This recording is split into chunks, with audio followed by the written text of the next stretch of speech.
Hello, folks. This is my first shot at a video for YouTube, particularly. I've had a channel for a long time, but it's not public facing. My channel at my other email address has been for years for research for voice, body, and dialect work. I have all kinds of dialects on there. Folks speaking, local folks, that I've found stuff on YouTube, like in the local news and things like that, or like CNN stuff, or even podcasts that are also video from specific areas. So that's been my other YouTube channel, which is just for clients. But this, everyone's supposed to be doing video, and I was like, I should paint this wall and I should do something to myself. But it is what it is, you know? So I just thought I'd come to you today. I'm in the California high desert, although it's been raining, as you've heard so much, that there is grass. There is so much grass that I'm wondering if I'm going to have to mow the grass at some point here in the desert. I'm near Joshua Tree, which is bizarre. So yes, climate change, yes, and our responsibility to the planet, which also brings to mind things like time. And how people say, balanced diet or work-life balance or being balanced in your life. And I don't know, these storms reiterate to me that I don't really believe in achieving a state of balance. I don't think you can do that. I think it's more of a shifting equilibrium.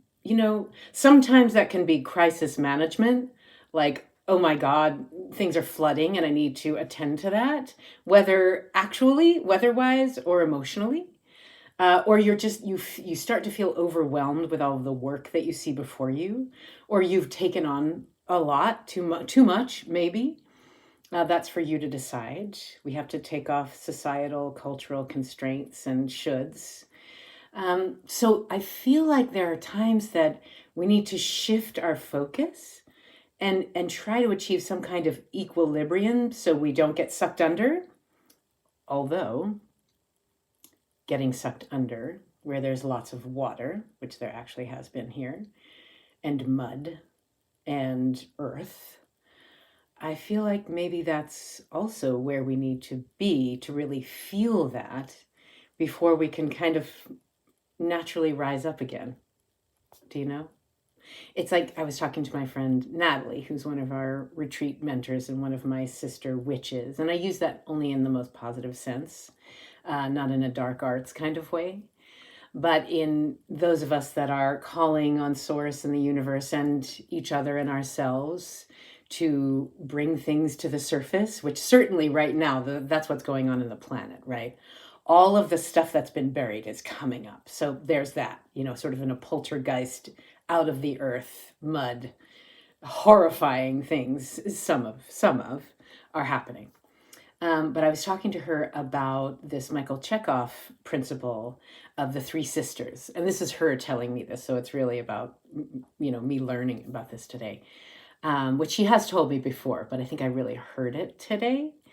The three sisters, one of which is the physical and emotional sensation, and it's physicalized in Chekhov work, but Chekhov work is for you and also specifically for actors.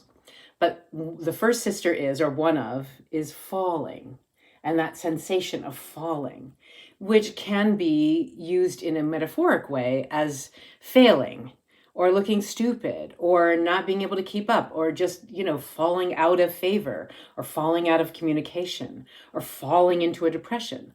But as she said, it can also be falling in love, right? Falling for someone, falling in love with your purpose, stuff like that. So falling, which I am afraid of. I mean, you don't see me skiing.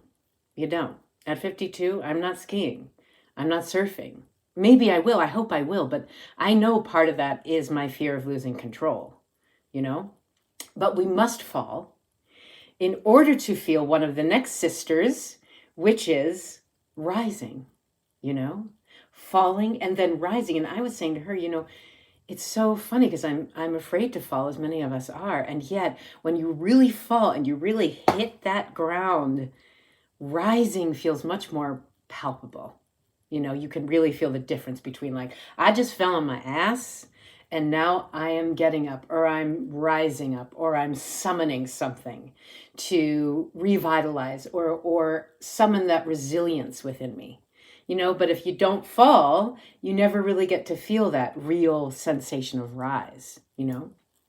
And then the third sister is balance, which again, she and I are both like, ooh, what, you know, what is that word? It's like, it's not a thing to come to and be like at. It's sort of like when I use some Alexander technique principles and achieving this kind of alignment, it's like a hovering thing. It's like a thing that you come back to and back to and back to. It's not something that you hit and achieve and try to stay there. Does that make sense? So I'm feeling like it, you know, this is for you person specifically, who is feeling out of sorts, feeling behind. I feel a lot of folks are saying like, oh, I just feel so behind. And I want to say like, well, behind what?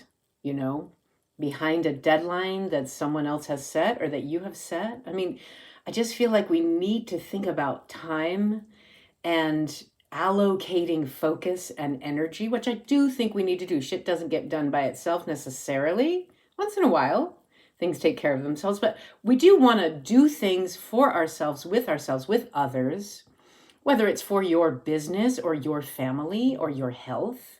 We do need to do stuff. So I don't want to be in that thing where it's like, don't do anything. But I just feel like we need to think of it differently. You're not behind. You're just noticing the shifting equilibrium. Oh no, I need to put more focus here. If my focus was on family for the holidays, I need to switch the focus to me, myself, and my career, my business. And then when there's something big family over here, I need to leave that and shift over there. You know what I mean? Shifting equilibrium. So this is my first go at all this on YouTube. Certainly not my first video, for sure. But I just want to say thank you for your attention, and I hope there will be more. Good morning.